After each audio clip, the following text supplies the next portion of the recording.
La Fureur de vaincre est réalisée, je dis bien, au plus fort de la vague masculine créée par Chang-Chi. Et quoi qu'on en pense, je pense que le film est influencé par le cinéma de Chang-Chi. Ne serait-ce déjà que par le fait que le héros meurt à la fin. L'homme qui a fait crever les héros du cinéma de Hong Kong, c'est Chang-Chi. Et généralement, il meurt dans des conditions barbares, écartelé, coupé en deux. Ce que je veux dire, c'est que l'effusion de sang final, l'orgasme sanglant final chez Chang-Chi est vraiment littéralement inhérent à son cinéma.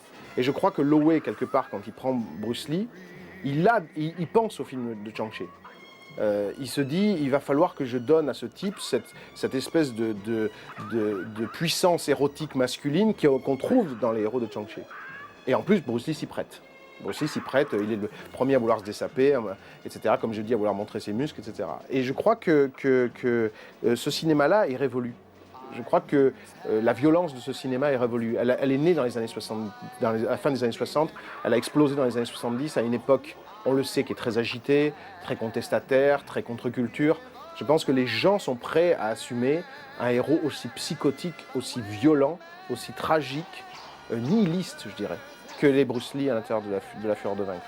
Bruce Lee dans la Fureur de vaincre, c'est un fou.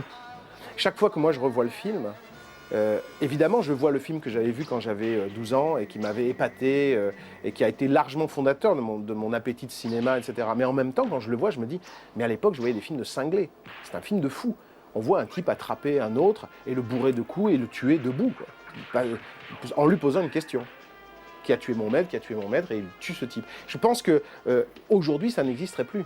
On ne verrait plus un héros casser des gens comme ça, tuer des gens avant même de savoir si exactement ils sont responsables de ce qui se passe. C'est-à-dire que ce qui est fascinant dans Bruce Lee, c'est cette espèce d'explosion de violence totalement incontrôlable, quoi. Et incontrôlée en plus par lui-même. C'est ça qui est vraiment intéressant. Pour moi, Bruce Lee, c'est pas loin de Dr. Jekyll et Mr. Hyde.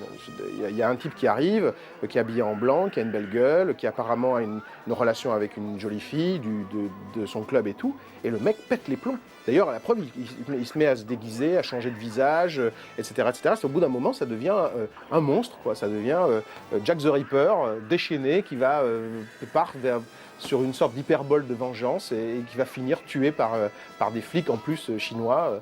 Il y a quelque chose dans Bruce Lee qui est vraiment, vraiment très spécial.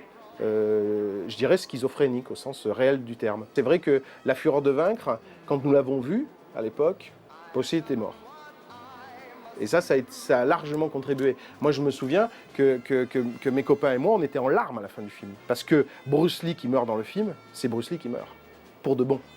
C'est-à-dire que l'image du saut, c'était effectivement sur ça qu'allait s'arrêter pour nous, en fait, le plus grand héros de notre vie. C'est-à-dire qu'à peine on le découvrait, il était mort. Et un film le mettait en scène. C'est pour ça que La Fureur de vaincre est, pour les amateurs de Bruce Lee, le plus grand Bruce Lee. Parce que c'est finalement celui qui contient en filigrane l'émotion, la fascination incroyable qu'on a ressentie pour ce personnage, et en même temps la peine qui a accompagné cette fascination. Puisqu'on savait que de toute façon, il ne retomberait jamais, cet élan allait être stoppé définitivement.